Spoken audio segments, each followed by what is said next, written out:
ఎప్పుడైనా సరే ప్రజాస్వామ్యంలో ప్రాథమిక హక్కు మాట్లాడే స్వేచ్ఛ. ఆ స్వేచ్ఛనే కోల్పోవాల్సి వచ్చింది.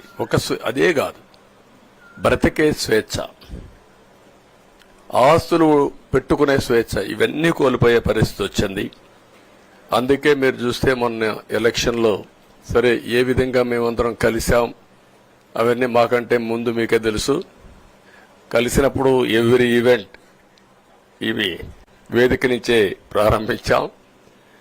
అక్కడి నుంచి ముందుకెళ్ళాం. ఆ రోజు చెప్పాం, ఈ రోజు ఒకటి చెప్తున్నాం. మా ఆలోచన ప్రజలు గెలవాలి, రాష్ట్రం నిలబడాలి. అంతవరకు సాధించగలిగాం. 55.38% ఓట్లు పడ్డాయి. దీంట్లో తెలుగుదేశానికి 45.60% పడ్డాయి. వైసీపీకి 39.37% పడ్డాయి. ఇది ఊహించినటువంటి ఒక్కొక్కసారి 95,000 మెజారిటీ. ఒకప్పుడు నేను చార్మినార్ ఎగ్జాంపుల్ చెప్పేవాడిని. చార్మినార్ అంటే అక్కడ ఎంఐఎం కంచుకోట, అక్కడ ఎప్పుడు ఎక్కువ ఓట్లు వచ్చేటివి. ఆ తర్వాత కుప్పం, సిద్దిపేట పోటీ పడేటి రెండో స్థానానికి. అప్పుడు కూడా 70,000, 80,000, 50,000 కాడ ఆగిపోయేవాళ్ళం. ఈసారి 95,000, 94,000, మళ్ళా 92,000, 91,000. మంగళగిరి లాంటి కాన్స్టిట్యున్సీలు 91,000 మెజారిటీ. ఏ విధంగా అభివర్ణించాలో నాకైతే అర్థం కాదనమాట. అంతా ఇదెళ్లిపోయినాయి. ఇవన్నీ చూసిన తర్వాత ప్రజలు ఇచ్చిన తీర్పు మీరు చూస్తే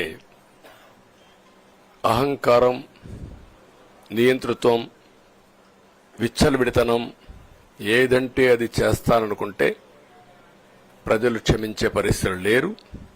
అదే ఈరోజు నిరూపించే పరిస్థితికి వచ్చారు.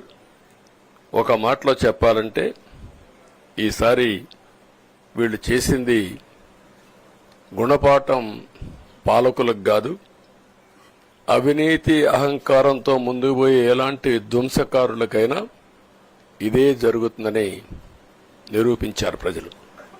దానికి మనస్ఫూర్తిగా అభినందిస్తున్నా. అదే సమయంలో 5 సంవత్సరాలు మా కార్యకర్తల పడిన ఇబ్బందులు, చాలా మంది స్లీప్లెస్ నైట్స్, కంటి నిండా నిద్రపోని పరిస్థితి. అక్కడి నుంచి నేను చూస్తే చాలా కడాన మనిషిని హింస పెడుతూ, నువ్వు ప్రాణంతో బతకాలంటే జై జగన్ అనమంటే జై తెలుగుదేశం, జై చంద్రబాబుని ప్రాణాలు వదిలిన సందర్భం చంద్రయ్య. ఇది తలుచుకుంటే ఆ కమిట్మెంటే, ఆ త్యాగాల ఫలితమే ఈరోజు ప్రజాస్వామ్యాన్ని కాపాడుకోగలిగాం. ఒక మా కార్యకర్తలకే కాదు, మీడియా 5 ఏళ్లు మీరు పడిన ఇబ్బందులు, మీరు కోర్టుల చుట్టూరు తిరిగిన ఇది, మిమ్మల్ని సిబిసిఐడి ఆఫీసులో పెట్టి వేధించిన విధానం, అవి తలుచుకుంటే ప్రజాస్వామ్యమే సిగ్గుతో తలంచుకోవాలి. అలాంటి సంఘటనలు జరిగాయి.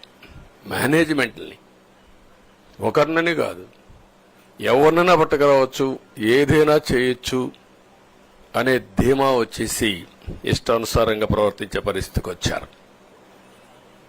అదే సమయంలో ప్రజల మీద, మా పార్టీ మీద సరే, ఈవెన్ జనసేన, పవన్ కళ్యాణ్,